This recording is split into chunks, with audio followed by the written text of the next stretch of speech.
ये योग शब्द कहाँ से प्रचलित हुआ जो आज ये दुनिया में डे मनाया गया, थोड़ा सा आप सबको बता दें।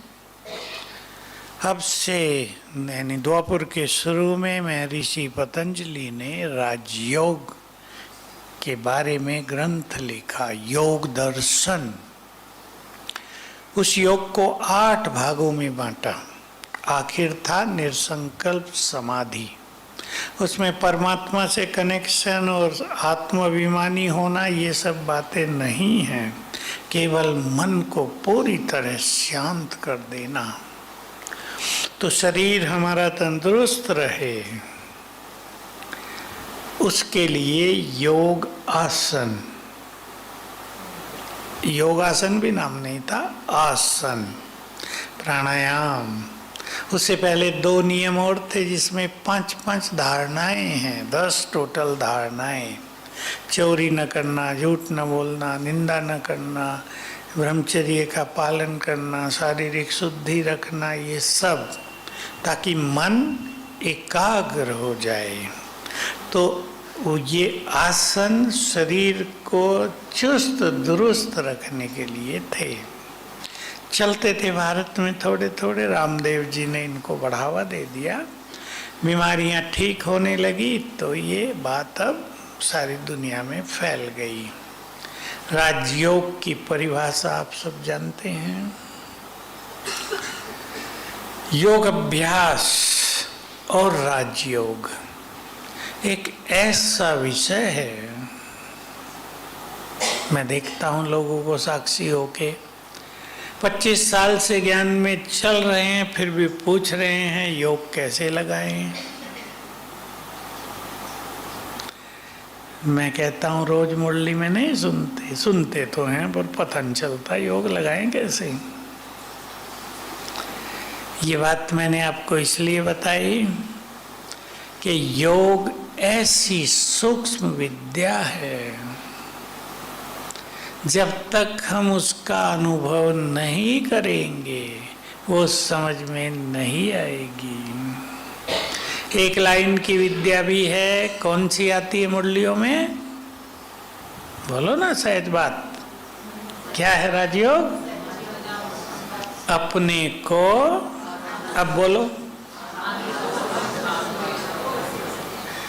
याद तो बाबा को भक्ति में भी करते आए। अंतर क्या है? भगवान को याद करो, एक तो उसका परिचय मिल गया। भक्ति में, शास्त्रों में उसके स्वरूप का और धाम का ज्ञान नहीं है। धाम के लिए पता नहीं चला तो कह दिया छोड़ो झंझट, सब जगह है झंझट, लड़ाई छोड़ो। जैसे सुख दुख कैसे मिल रहा तो समझ में नहीं आया तो कह दिया भगवान ही देता है, खुश रहो, दुख दे तो भी खुश रहो।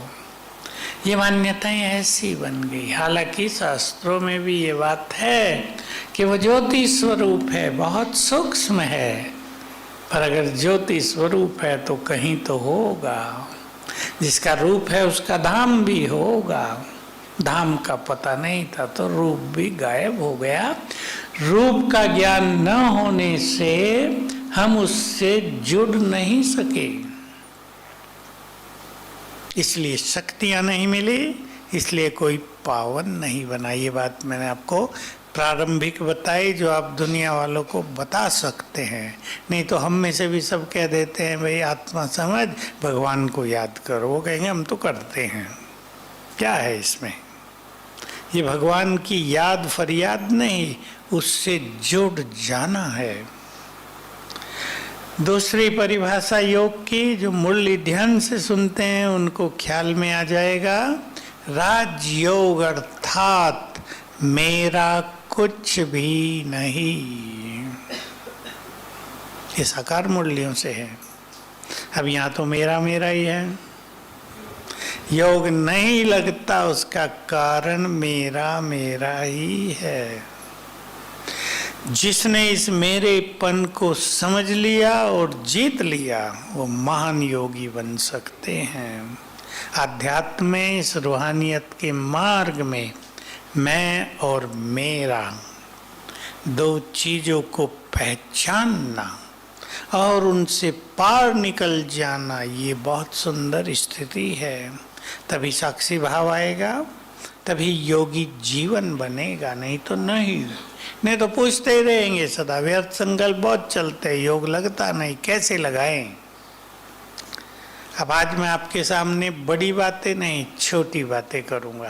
पहले मैं जानना चाहता हूँ, आप में से कौन कौन अपने योग से संतुष्ट हैं? हाथ उठाएं। ठीक है, योग अच्छा लगता है तो बहुत सुख मिलता है, लेकिन योग के लिए समय देना ही चाहिए। योग उनका भी नहीं लगता जो समय नहीं देते इसके लिए। योग के लिए समय नहीं है तो किसके लिए समय होता है? ये उत्तर तो सहज है, थोड़ा और गहरा उत्तर पता है आपको? व्यर्थ के लिए टाइम होता है? आपने तो ऐसा बोल दिया जैसे अनुभवी हूं पूरे। मैं भी नहीं सोचा था आप ये उत्तर देंगे। योग के लिए समय नहीं है तो समस्याओं में समय बहुत देना पड़ता है, क्योंकि जितना अच्छा योग होगा उतना ही विकर्म विनाश होंगे, और जितने विकर्मों का बोझ हल्का होगा समस्याएं हल्की होकर समाप्त हो जाएंगी। पहला फायदा, क्योंकि हम सभी कलयुग के एकदम अंत की ओर बढ़ रहे हैं। पता है या नहीं? बोलो, पता है या नहीं? या सोचते हैं तो बाबा कहता ही आया है, इससे क्या फर्क पड़ता है, जब अंत होगा सबका होगा। बोलो, अंत तो सबका होगा, लेकिन अब से और अंत तक की यात्रा, इसका महत्व है या नहीं?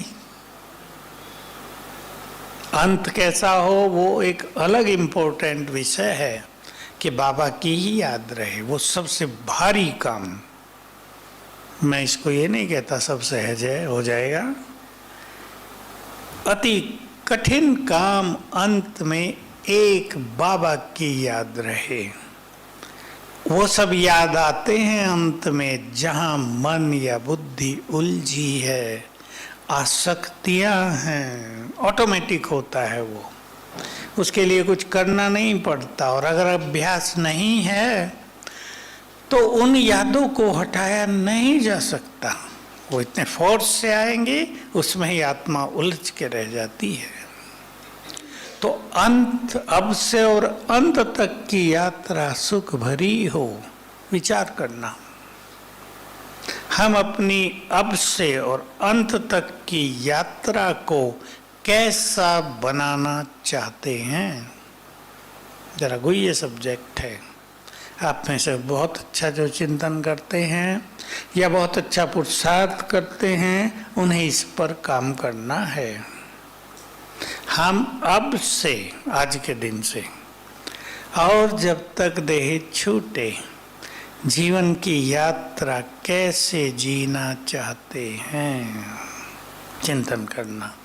कम से कम 5 बातें जरूर लिख लेना। खुशियों में या डिप्रेशन में, उलझनों में या डांस करते हुए, परेशानियों में, मोह ममता में दुखी होते हुए या खेल को साक्षी होकर देखते हुए, बाबा को साथी बनाते हुए या मनुष्यों को साथी बनाते हुए, कैसे बिताना चाहते हैं हम 10-12 साल की यात्रा को? चिंतन करना। 2036 तक तो संगम युग है ही। अब उसमें हमारा नंबर कब लग जाए ये हम नहीं कह सकते। यूक्रेन वालों को पता था क्या कि पहले ही नंबर लग जाएगा? वहाँ भी कई सेंटर हैं। कल परसों ही मैंने क्लास कराई, कई सेंटर हैं वहाँ भी, शायद 5 तो हैं, लेकिन बहुतों का नंबर लग गया होगा। खंडर कर दिया यूक्रेन को। तो बहुत अच्छा प्लान बनाएं, संकल्प करें। मैं आपके सामने योग के कुछ पिलर रखने जा रहा हूँ, वो नहीं जो प्रदर्शनी के चित्रों में है, उससे जरा हट के। पहला पिलर एकांत और स्वचिंतन, अपने से बातें करना। अपने से बातें करने को बाबा जब थे साकार में तो हमारे यज्ञ में ये शब्द प्रचलित था, अपने टीचर खुद बन जाओ। और अब इंग्लिश में यूज करते हैं सेल्फ मोटिवेशन, स्वयं को प्रेरित करो, उमंग उत्साह दिलाओ, ये होगा स्वचिंतन से। दूसरा पिलर है स्वमान और ईश्वरीय नशा। मैं आपको ईश्वरीय नशे की बहुत सारी बातें हैं, पर एक बात सुनाता हूँ जिसका मैंने बहुत उपयोग किया था शुरू के दिनों में, 69-70 में। साकार मुरलियों की बातें थी वो। बाबा ने कहा तुम देवताओं के साथ भी 2 युग तक रहे, फिर 2 युग मनुष्यों के साथ रहे, अब भगवान के साथ रहकर देखो। एकदम मुझे उमंग दिला देता था। फिर रहेंगे देवताओं के साथ। दूसरी बार कहा 2 युग तुम देवताओं की गोद में खेले, पिछले 2 युग मनुष्यों की गोद में खेले, अब भगवान की गोद में खेलो। तो ये बातें हमें उमंग दिला के योग युक्त करती हैं। ऐसी बहुत नशे की बातें हैं। बाबा साकार में रात्रि क्लास जो कराते थे उसमें ब्रह्मा बाबा के अनुभव बहुत होते थे। अंतिम दिनों में 1-2 साल में 67-68 ब्रह्मा बाबा का नशा, क्या शब्द उसको दें, आसमान छुए रहता था। तो एक दिन बाबा ने कहा बच्चे नशे में आ जाओ, भगवान तुम्हारी मुट्ठी में आ गया है। बहुत जबरदस्त बात है। उन दिनों ये पांडव भवन बहुत छोटा सा था, फर्श भी नहीं था, नीचे मिट्टी होती थी, शांति स्तंभ नहीं, ट्रेनिंग सेक्शन का ऊपर हिस्सा नहीं, इंद्रप्रस्थ नहीं, विशाल भवन नहीं, अब का किचन नहीं, अब से आधा भी नहीं था। बाबा को एकांत बहुत मिलता था। झोंपड़ी और ये बगीचा बहुत सुंदर थे, यहाँ तक था, यहाँ तक ये झोंपड़ी थी। अंगूरों की बेलें एकदम ढके रहती थी जैसे छत पड़ी हो, उसमें बाबा की झोंपड़ी, ये नहीं खजूर के पत्तों की, उसमें बाबा बहुत एकांत में रहते थे। एक सांप का जोड़ा भी रहता था काला, इसी बगीचे में। बाबा उसको मारने ही नहीं देते थे। आखिर बाबा के जाने के बाद एक को मार दिया, बाहर डाला, 10 फुट का था वो। उसकी जो मादा थी वो भी एक ट्रक के नीचे, हमारे ट्रक के नीचे, पहिए के नीचे आके मर गई। लेकिन बाबा नहीं मारने देता था। बाबा तो ये कहता था ये भी बच्चे हैं मेरे। भगवान के लिए तो सब, ब्रह्मा के लिए भी सभी बच्चे हैं ना। तो बाबा को बहुत नशा रहता था। स्वमान और नशा दूसरा पिलर। स्वमान हमारे संकल्पों के लेवल को बहुत ऊंचा उठा देता है। स्वमान से ही विचार महान बनते हैं और बहुत सारे फायदे हैं। कुछ फायदों को आप अपने घरों में यूज कर सकते हैं।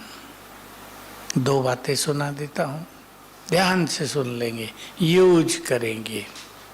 जो बच्चे स्वमान में रहते हैं, सम्मान उनके पीछे परछाई की तरह आता है। आपको लगता हो ज्ञान में चल गए, लोग दूरी बनाने लगे, सम्मान देते नहीं है, स्वमान बढ़ा दो, देखो आपके पीछे पीछे न चलें। दूसरा, जो स्वमान में रहते हैं उनका अभिमान धीरे धीरे खत्म होता जाता है। बहुत बड़ी उपलब्धि है अभिमान को नष्ट करना। करेंगे या नहीं? दोनों के लिए तो अनेक ब्राह्मणों का जीवन बीत गया, दोनों ही नहीं गए। हमें कोई सम्मान नहीं देता, हमें कोई पूछता ही नहीं। स्वमान में रहो, सम्मान पीछे पीछे। बाबा ने बहुत गहरी गहरी बातें स्वमान के लिए कही हैं। एक बहुत गहरी बात, जो स्वमान में रहते हैं उनका जिम्मेदार बाप है, और शब्द ये थे, जो स्वमान की सीट पर रहते हैं उनका जिम्मेदार बाप है, और जो अपसेट रहते हैं उनके जिम्मेदार वो आप हैं। अब हम जिम्मेदारी संभालेंगे या भगवान को देंगे? तो किसकी लेगा वो जिम्मेदारी? जो बोलो, जो पीछे वालों ने सुना या सुन के ऊपर से जा रहा है? स्वमान हमारे चित्त को शांत कर देता है। स्वमान के लिए एक और अच्छी बात ध्यान दें, जो बच्चे स्वमान में रहते हैं ज्ञान सूर्य की किरणें उनके लिए छत्र छाया हैं।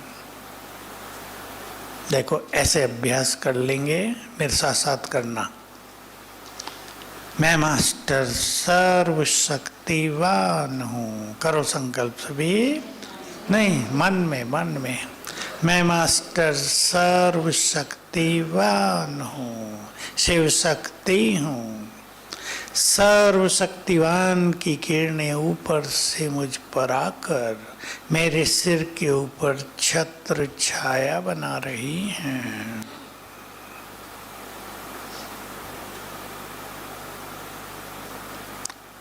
सहज योग हो जाएगा, बिल्कुल इजी।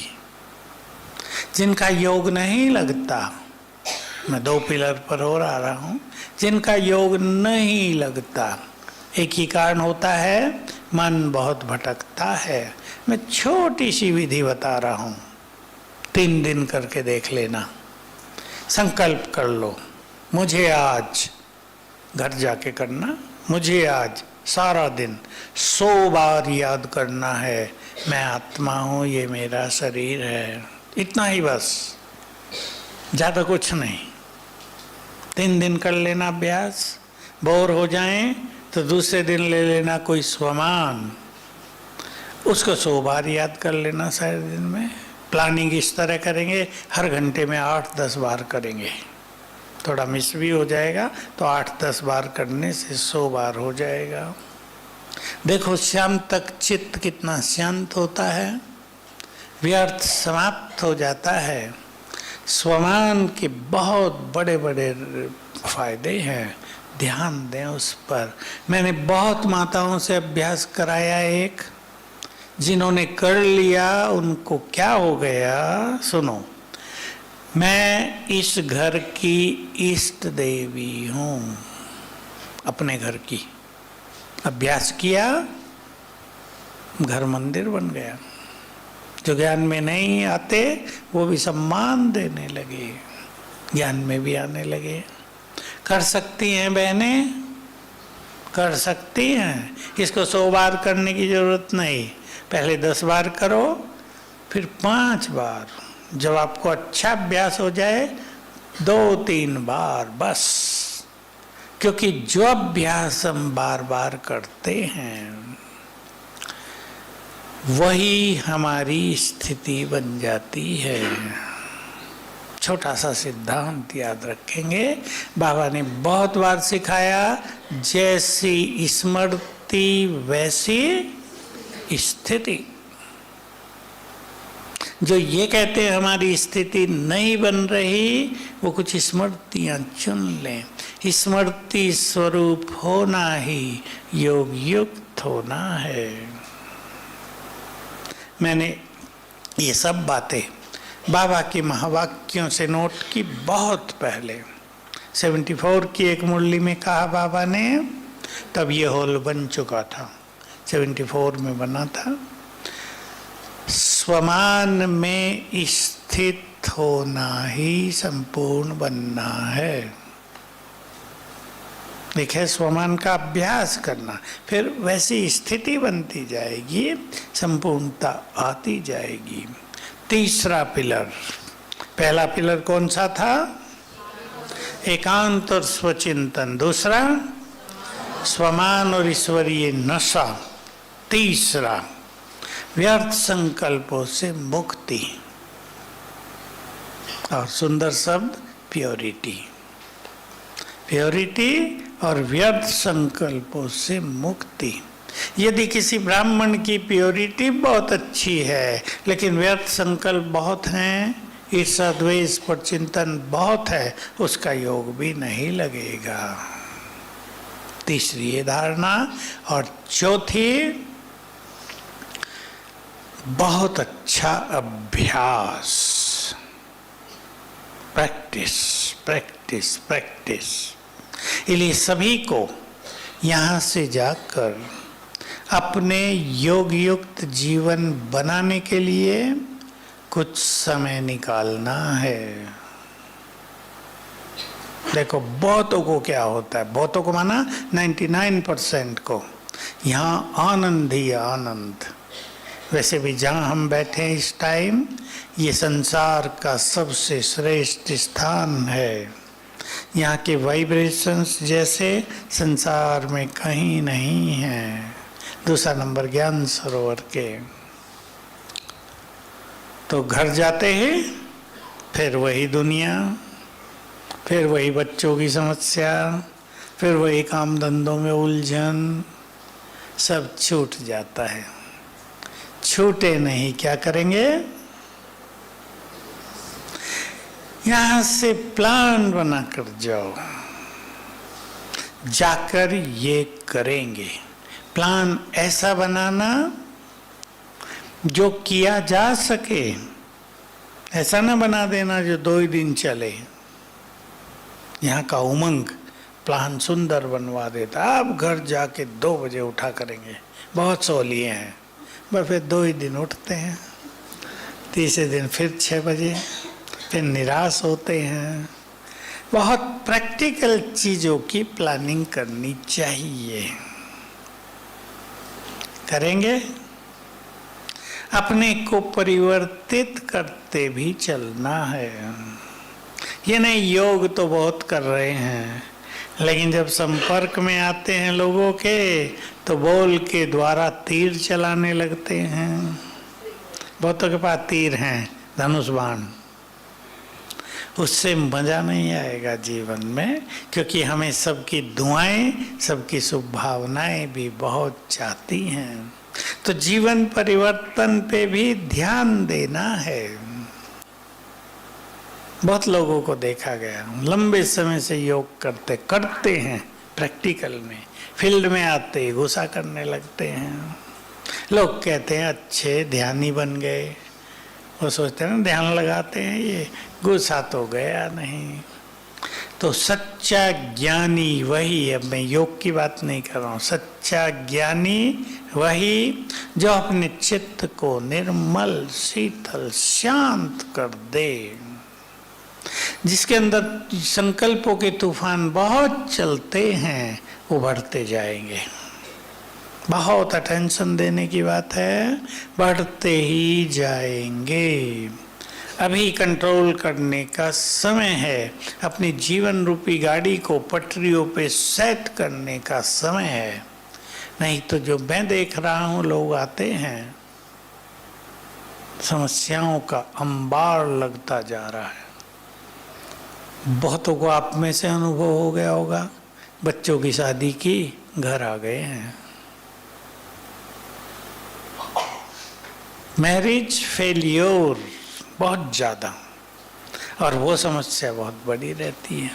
भय, अनचाहा भय अंदर में डर पैदा करता है। डिप्रेशन, नींद ना आना, संबंधों में कड़वाहट, विकारों की अति, बीमारियों का बढ़ना, ये सब समस्याएं उग्र रूप लेती जा रही हैं। सुरक्षित वही रहेंगे जो योगी बन जाएंगे। इसलिए अभी योग के महत्व को समझकर योग को महत्व देना है। अब मैं आप सबसे पूछता हूं 3 मिनट में क्या क्या फायदे होंगे योग से?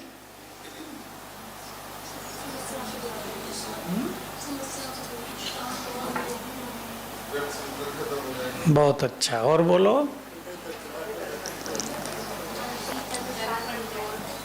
बहुत अच्छा, आप तो बड़े अच्छे उत्तर दे रहे, ये तो मैं भी नहीं सोचे थे। बोलो। सरल हो जाएगी, बहुत सुंदर।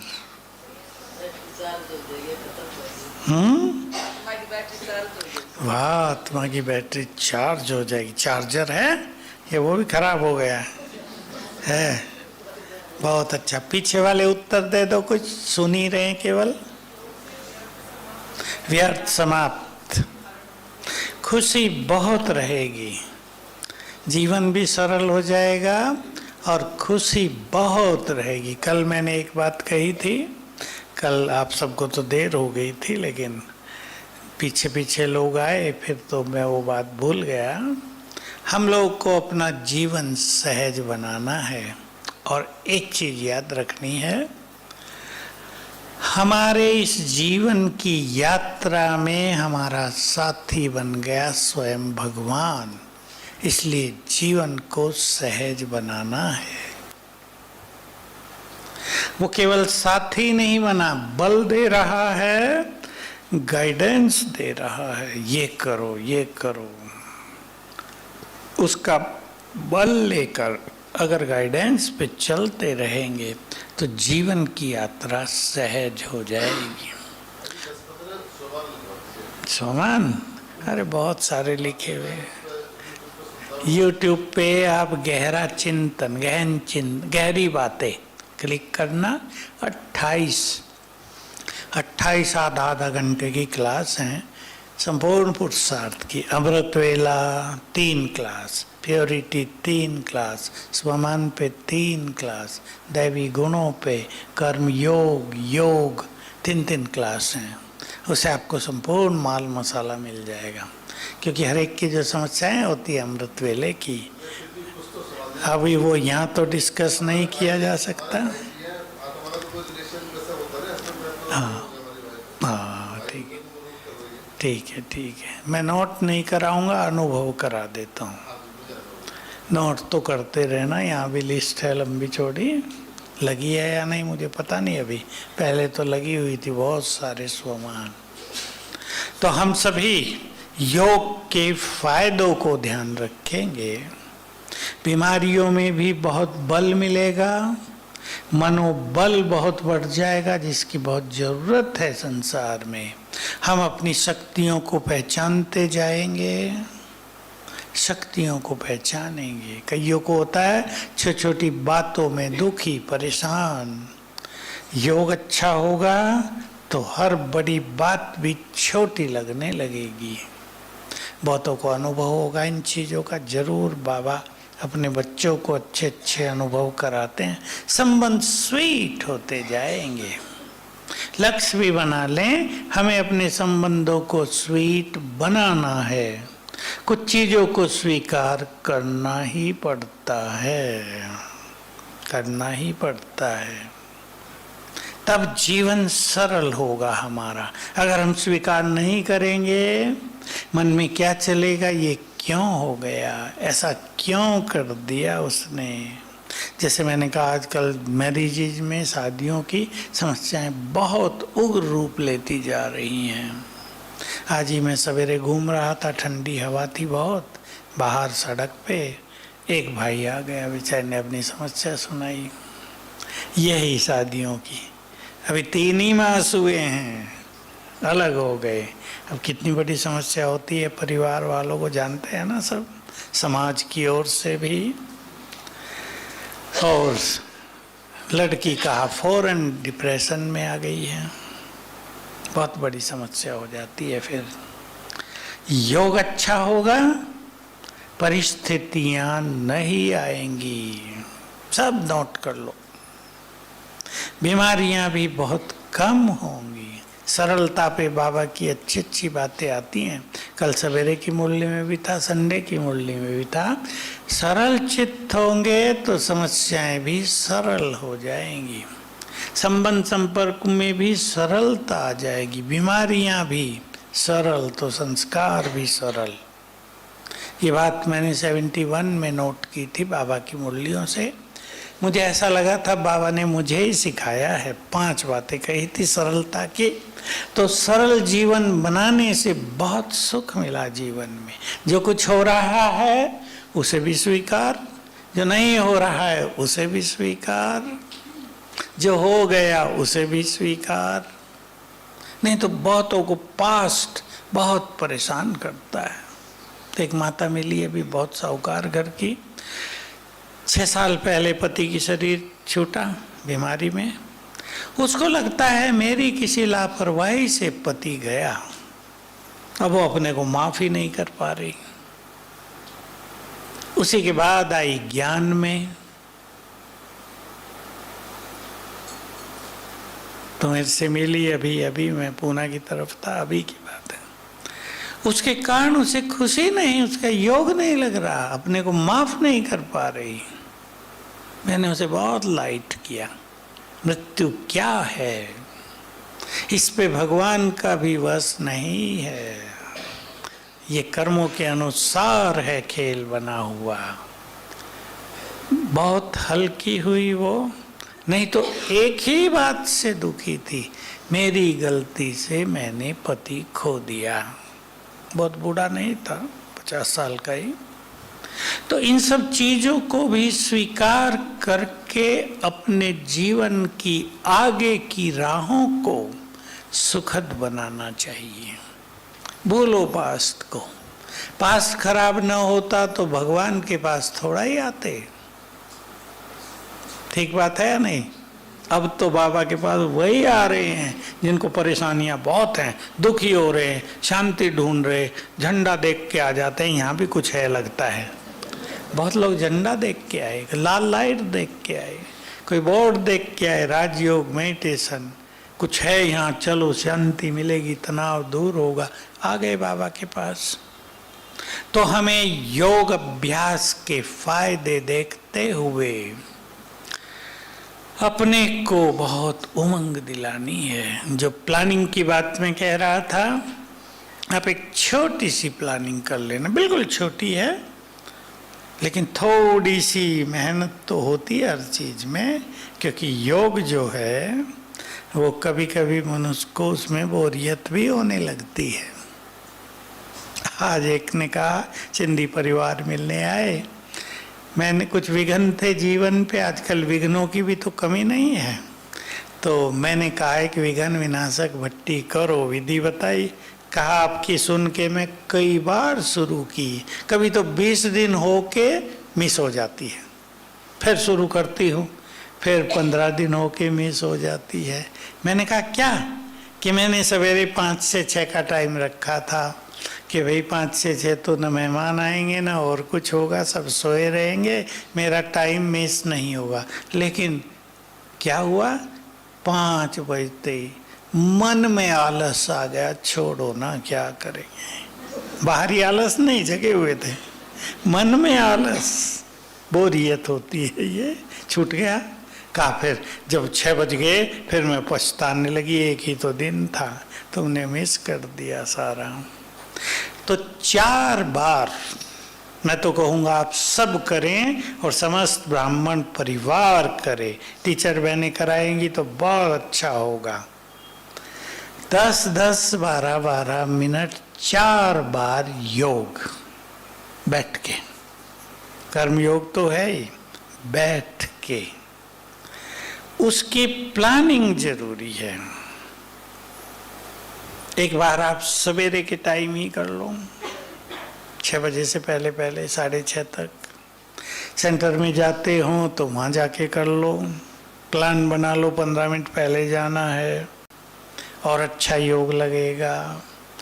एक तब कर लो जब नाश्ता पानी पूरा हो गया, सब बच्चे स्कूल और भाई लोग काम पे चले गए, 10 मिनट बैठ के तब कर लो, आराम से हो जाएगा।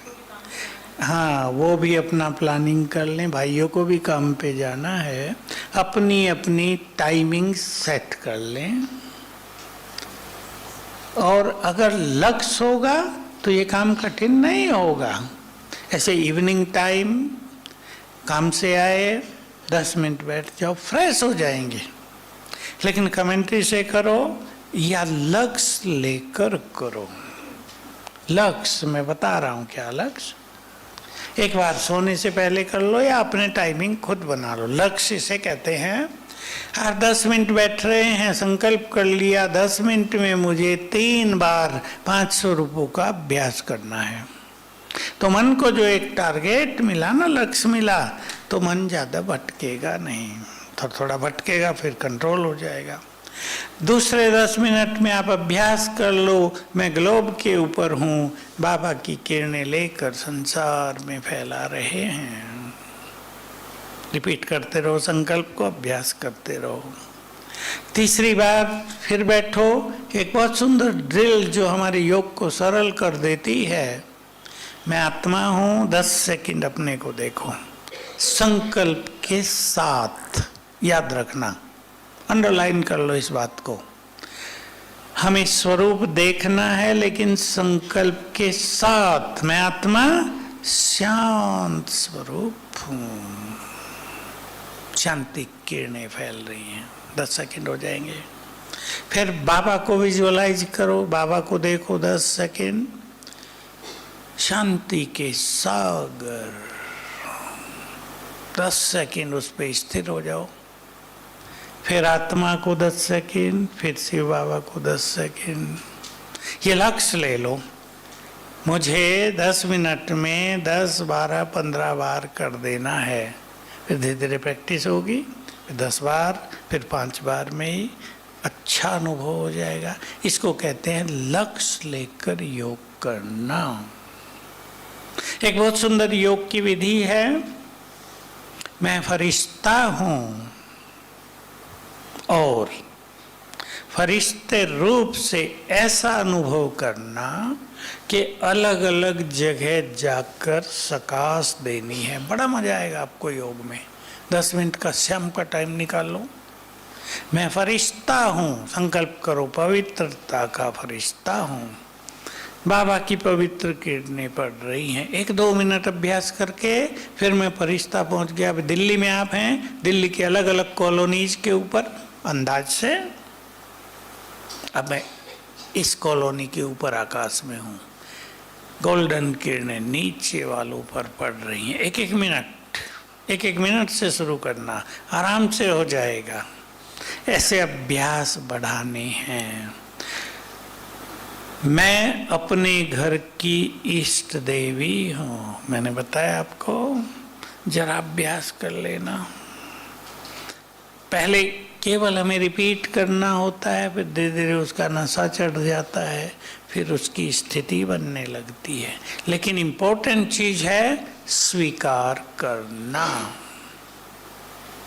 ध्यान देंगे इस एक शब्द पे, स्वीकार करना। मैं महान आत्मा हूं, स्वीकार हो जाए। ये नहीं स्वमान हम अपने को दे रहे हैं, मैं महान आत्मा हूं और अंदर से आवाज उठ रही हो क्या, नो, तुम महान नहीं हो। अभी तो गड़बड़ करके आए बिजनेस में, महान कहाँ हो। ये इनर कॉन्शियंस कहते हैं इसे इंग्लिश में।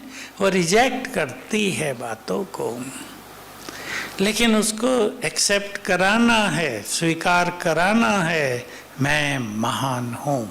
उस पर थोड़ा चिंतन करना आवश्यक है। ये विधि है स्वमान को जीवन में लाने की। मैं महान क्यों हूँ बताओ। हाँ बोलो, ठीक बोल रहे, बोलते जाओ और बोलो।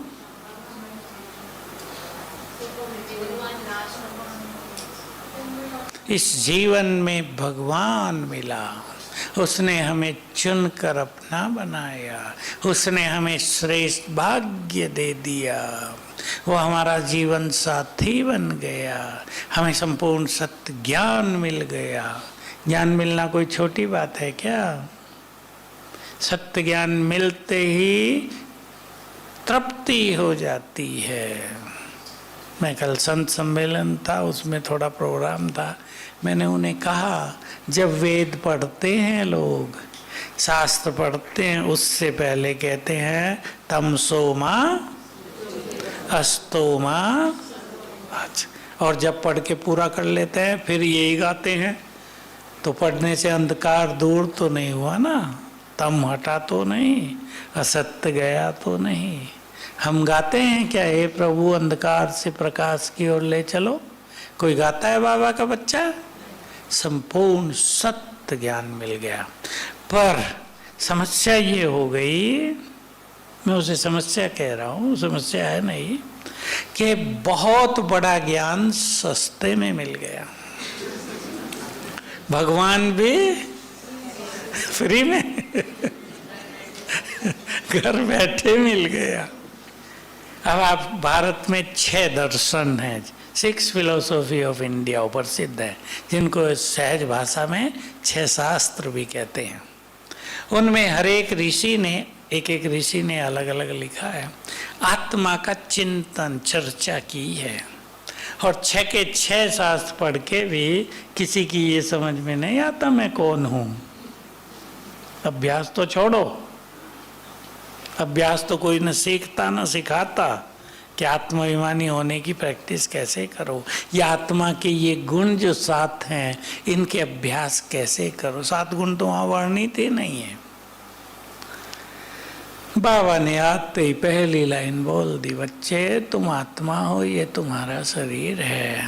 दूसरी लाइन में बोल दिया तुम परम धाम से आए हो, देखो वो घर यहीं से देख लो।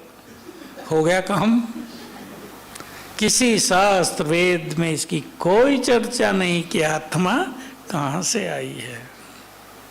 और हम सब के लिए, छोटे बच्चों को भी सिखाया, ये भी जानता है, जानते हैं या नहीं? परम धाम से आए, वही मुक्ति धाम है। नहीं तो दुनिया में मुक्ति की चर्चा तो रही है, अब तो नहीं है, पर सन्यासियों के बीच में मुक्ति की चर्चा बहुत थी। किसी को ये पता नहीं था कि ये मुक्ति है कहाँ। बहुत विवाद हुआ इस पर।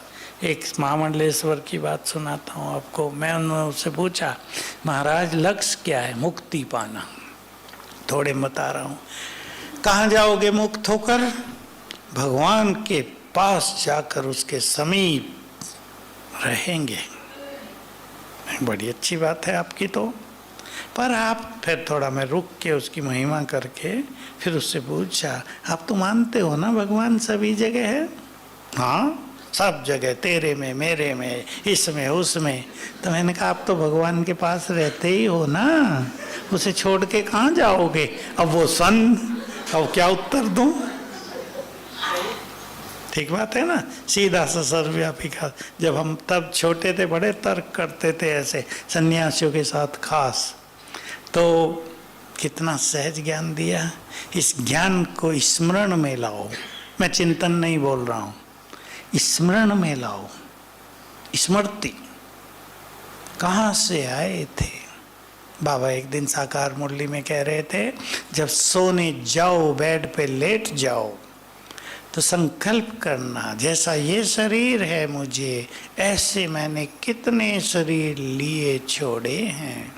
देखो अपने को शरीर चेंज करते करते मैं आत्माविस्तन में आ गई हूँ।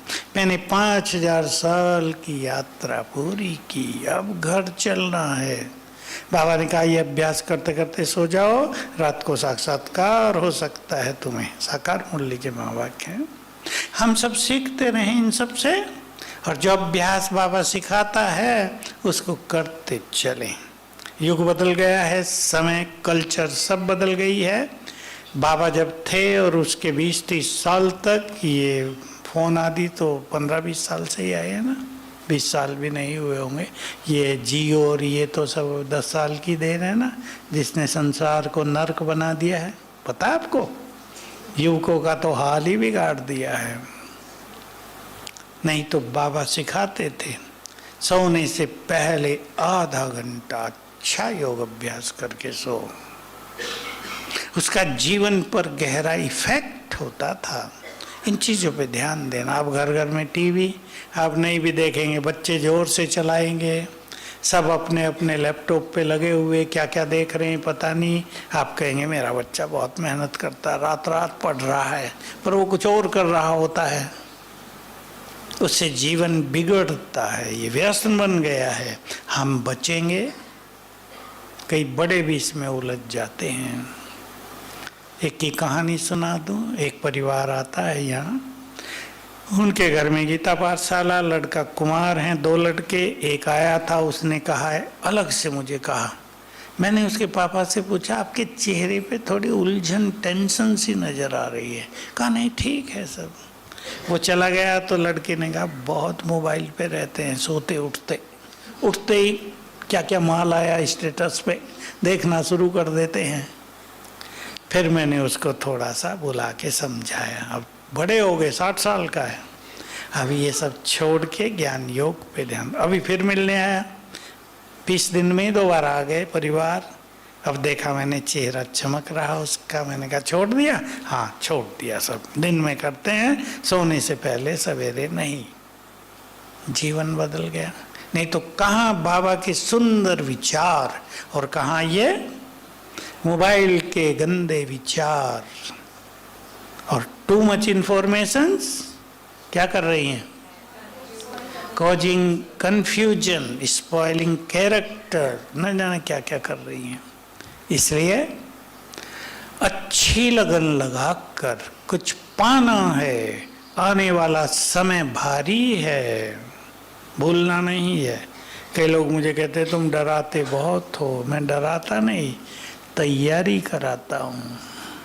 आने वाला समय बहुत भारी है। दिल्ली वालों ने तो कोरोना खूब देखा है ना, क्या हो गया था चारों ओर। लोग कह रहे थे कोरोना से लोग नहीं मर रहे, डर से मर रहे हैं। वो किट पहन के भूत जैसे तो डॉक्टर लगते थे। एक भाई ने सुनाया, एक डॉक्टर ही है दिल्ली में, उसे भी कोरोना हो गया। तो बेचारे को वो सब पहना वहना के वहाँ लेटाया। कहा रात को 12 बजे के बाद डेड बॉडी निकालते थे और रोज 20 डेड बॉडी मेरे आगे से जाती थी। अब मेरे भय की सीमा नहीं रही, पता नहीं मेरा नंबर कब लग जाए। समा गया भय अंदर में। एक ने कहा,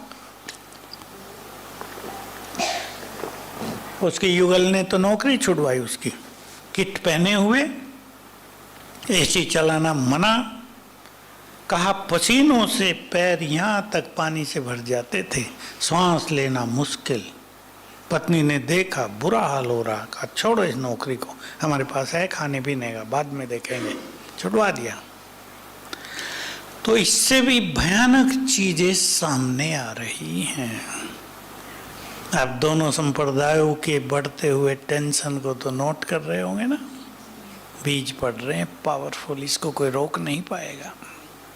इसलिए अपनी बहुत अच्छी तैयारी कर लें।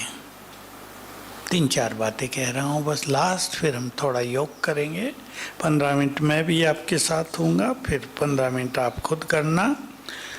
एक अभ्यास अभी से डालें, जो बात हमने की स्वीकार करना। नोट कर लो 4 बातें। स्वीकार करना, जो कुछ होगा वो होगा, भगवान भी उसे चेंज नहीं करेगा। स्वीकार करना। दूसरा, नो एक्सपेक्टेशंस, कामनाएं नहीं। ऐसा क्यों हो रहा है, बाबा तो हमारे साथ है फिर भी हमारे परिवार को ऐसा क्यों हो गया है, क्यों और कंप्लेंट से ऊपर। तीसरी चीज होगी भय बहुत उत्पन्न होगा सृष्टि पर। सवेरे उठ के कम से कम 7 बार याद कर लेना, मैं शिव शक्ति हूँ, मास्टर सर्वशक्तिवान हूँ, निर्भय हूँ। भय अंदर में छुपा हुआ भी नष्ट होता जाएगा। और चौथी बात, अपने को बहुत खुशी और आनंद में रखना है। क्योंकि अब से ही, अब से नहीं 2020 से ही, उससे भी पहले से मानसिक रोग बढ़ने लगे हैं।